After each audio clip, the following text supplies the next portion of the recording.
O retorno da tributação dos fundos de investimento imobiliário voltou a ser tema da semana em tudo que é grupo de WhatsApp sobre investidores de fundos imobiliários. Isso porque o projeto de lei 1952 de 2019, em tramitação no Senado, voltou a ter andamento.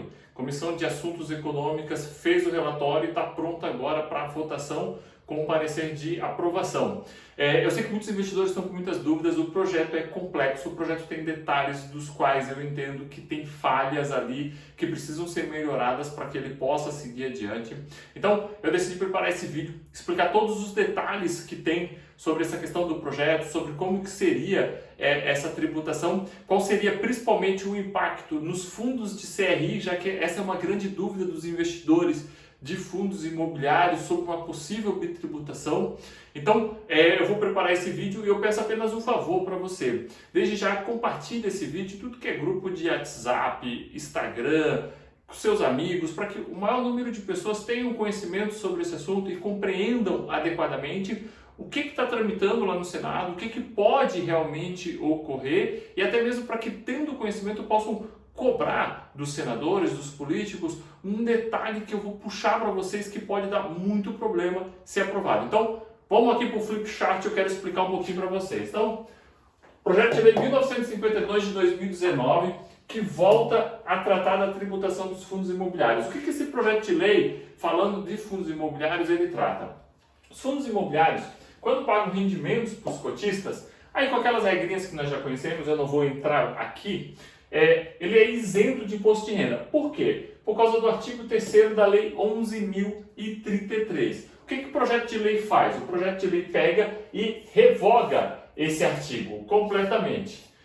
Revogado o artigo 3º da Lei 11.033, você acaba com a isenção que existe dentro dos fundos imobiliários. Ou seja, quando o fundo imobiliário distribui o rendimento, você acaba com a isenção. Mas esse projeto de lei, esse artigo 3º da Lei 11.033, ele não fala só da tributação de fundos imobiliários. Ele fala da tributação de CRI, de LCI e várias outras tributações. Ou seja, quando o projeto de lei fizer isso aqui, ele revoga diversas isenções.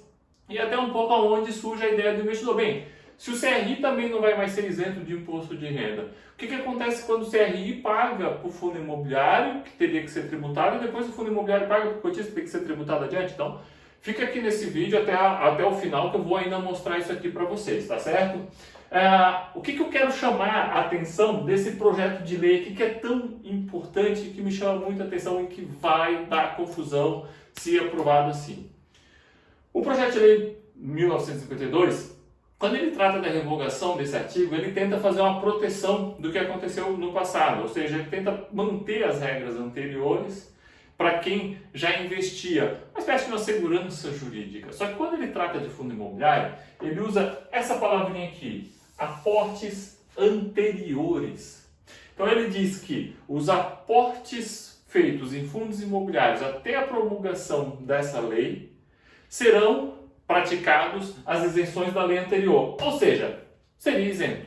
O problema, o que é aporte? Isso vai ser uma grande discussão. A minha visão é que aporte é um conceito muito simples que nos fundos imobiliários, se aplicados, é de subscrição. Aporte é um dinheiro novo que eu faço. Se nós procurarmos em dicionário, procurarmos na Instrução Normativa 555 da CVM, nós procurarmos em direito empresarial, nós vamos dizer que aporte é quando eu faço eu coloco um dinheiro novo no meu negócio. Seja uma empresa, seja um fundo, seja onde for. Então, na minha visão, aporte em fundo imobiliário é subscrição e não compra de cotas. E aí, evidentemente, nós vamos ter essas duas interpretações. Alguns vão interpretar que é compra de cotas, outros vão interpretar que é a subscrição. Se eu interpretar que é a subscrição, nós vamos ter dois tipos de cotas dentro de um fundo. Cotas isentas, que foram emitidas antes da lei, e cotas tributadas, emitidas depois da lei.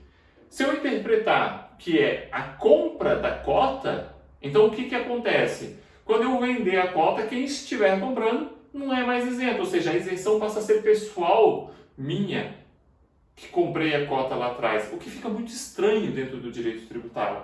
Então, essa palavra aqui, ela dentro do projeto de lei, ela é estranha porque eles trazem essa palavra aporte da renda fixa.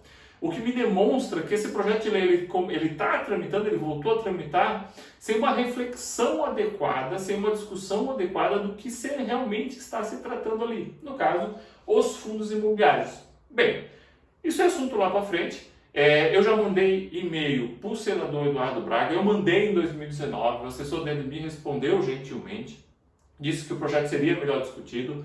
O projeto não foi melhor discutido, foi agora para a Comissão de Assuntos Econômicos, está para aprovação na Comissão de Assuntos Econômicos. Eu mandei novamente e-mail para o senador Eduardo Braga, eu mandei e-mail para o senador relator lá na Comissão de Assuntos Econômicos, o Jean. Isso é fácil de achar, é o e-mail lá do Senado mesmo, não tenho nenhum contato especial, pedindo uma especial atenção sobre isso aqui. Evidentemente, não gostaria que os fundos imobiliários fossem tributados, mas não está na minha mão, está na mão do Congresso e, evidentemente, de quem está discutindo. Eu acho um grande erro tributar os fundos imobiliários, mas se fizerem, eu tenho insistido para que cuidem com essa palavrinha no parágrafo único. Então, tenho marcado eles em redes sociais, tenho tentado discutir esse assunto e me colocando à disposição. Desde o final de 2019, eu fui o primeiro analista a trazer esse projeto de lei. Eu vi o projeto de lei na semana que foi proposto e aí eu venho discutindo isso para que isso não ocorra. Mas eu quero seguir com vocês para que vocês entendam adequadamente o projeto de lei. Agora, sobre os fundos imobiliários de CRI. Fundo imobiliário de CRI, como eu disse, vai ter essa peculiaridade. Revogou o artigo 3º, CRI também perde a isenção. E aí, como é que ficam os fundos imobiliários de CRI? Nós vamos ter uma dupla tributação, o fundo imobiliário vai pagar imposto e o cotista vai pagar imposto? Vamos ver então, porque eu preparei aqui para nós um gráfico sim para vocês entenderem um pouquinho melhor. Então, os fundos imobiliários CRIs, tá? Eles, como o CRI quando ele paga seus proventos à pessoa física, ele é isento por causa do artigo 3º também da 11.033. Quando eu revogar isso aqui pelo PL 1952, eu acabei com essa tributação. E aí nós vamos para os fundos imobiliários de CRI, porque isso é muito importante. Mas temos uma diferença aqui, e o investidor não pode esquecer esse detalhe. Uma coisa é a isenção dos fundos imobiliários dentro dos fundos imobiliários, dentro da personificação de fundo imobiliário. Outra coisa é a isenção do cotista. O que o projeto de lei 1952 faz, ele visa acabar com a isenção da pessoa física investidor. Justamente, ele revoga o artigo 3º da lei 11.033. Vamos entender isso com mais detalhes aqui no flipchart. Um CRI, quando ele paga os rendimentos para os fundos imobiliários, tá? O fundo imobiliário ele é isento de imposto de renda. Por quê? Porque a Lei 8.668, que criou os fundos imobiliários, prevê dessa forma. Ele trata lá nos artigos 16 e 16A que a receita que os fundos imobiliários obtiverem, ela é isenta de imposto de renda. E aí depois nós temos uma segunda isenção. Essa isenção quando o fundo imobiliário paga ao cotista. Quando o fundo imobiliário paga ao cotista, nós temos a isenção dos rendimentos, com aquelas regrinhas que todo mundo sabe e que encaixa quase todos os investidores. O que o projeto de lei faz? Ele corta, como eu falei, o artigo 3º da Lei 11.033. Ele não revoga a Lei 8.668. Ou seja, essa isenção do CRI por fundo imobiliário, ela está mantida. O que não está mantido até o momento pelo projeto de lei, isso não está nem aprovado em comissão ainda, gente. Vamos ter esse cuidado. Mas até o momento pelo projeto de lei, o que está sendo revogado é a isenção do CRI diretamente para o cotista, a isenção do CRI para o fundo imobiliário, ou seja, a isenção dos investimentos dos fundos imobiliários, essa está mantida. Mas é importante e, novamente, nós precisamos discutir esse assunto, porque senão nós vamos ter problema lá no futuro. Por isso que eu digo, esse projeto de lei não está maduro, eu ainda tenho dificuldade de acreditar que esse projeto de lei vá adiante, que ele não bata na CCJ e lá ele não trave por alguns detalhes dele. O que acontece com esse projeto de lei quando nós falamos de CRI, tá? A Lei 8.668, quando ela trata dessa isenção aqui, nessa linha do CRI para o fundo imobiliário, ela trata em dois artigos, o artigo 16 e o artigo 16A. E esse artigo 16A, ele faz uma remessa ao artigo 3º da Lei 11.033, quando ele trata da isenção dos investimentos em renda fixa, justamente o CRI. E aí qual que é o problema? Quando eu revogar esse artigo 3º, eu não estou dispondo nada sobre o artigo 16A, mas o artigo 16A remete a um artigo revogado.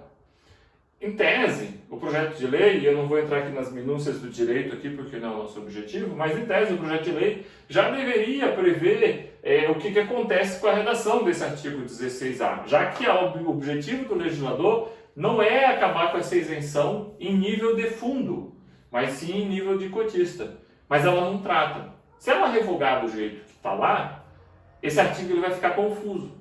E aí nós vamos ficar com a isenção só do artigo 16. E a isenção só do artigo 16, pela interpretação que eu faço, ela se aplica apenas ao instituto tradicional que inicialmente foi criado os fundos imobiliários, que é o investimento em tijolo. É o investimento que, na época, quando os fundos imobiliários foram criados, era meio que o objetivo deles. Só que hoje nós sabemos que o setor que mais cresce dos fundos imobiliários são os fundos imobiliários CRI. E eu não posso deixar isso desamparado. Então, novamente, eu peço para vocês que realmente compartilhem esse vídeo com o maior número de investidores que vocês tiverem, em grupos, porque isso aqui precisa ser discutido, gente. E isso aqui precisa chegar também nos ouvidos dos políticos que estão discutindo, porque eles estão tocando num projeto de lei que tem falhas. Com certeza isso aqui vai ter que ser arrumado, alguma solução vai ter que ser, porque senão do jeito que está, vai criar um problema de repente até existir aí uma tributação nessas duas linhas, o que não faz sentido, o que não é o objetivo do projeto de lei, tá? E novamente eu volto a dizer, esse projeto de lei ele não está maduro. Eu ainda tenho dificuldade de acreditar que esse projeto de lei vai para frente. Mas nós moramos no Brasil, então nós sabemos que tudo é possível. Agora, se tiver que tocar para frente, eu insisto que isso aqui tem que ser melhor discutido, melhor conversado. Você deve agora estar se perguntando, mas Rodrigo, e aí o impacto na cotação dos fundos imobiliários? O que vai acontecer com os nossos fundos imobiliários se esse projeto de lei passar? As cotas vão cair, não vão cair? Gente, para que esse vídeo não fique muito longo, eu vou fazer um novo vídeo. Então, me segue aqui, se você está vendo no YouTube, me segue no YouTube, me segue no Instagram, aciona as notificações, eu vou fazer um novo vídeo sobre o impacto que isso pode ocasionar no valor de suas cotas, na sua renda, em tudo que está acontecendo, porque o projeto de lei ele é extremamente amplo, ele foi ampliado um pouco mais agora na Comissão de Assuntos Econômicos e nós temos mais projetos de lei para ir. Então, fiquem atentos, sigam, curtam esse vídeo, compartilhem com o maior número de pessoas e se você está vendo aqui no YouTube ou no Instagram, deixe seu comentário também do que você achou desse vídeo. Até o próximo vídeo, um forte abraço para vocês!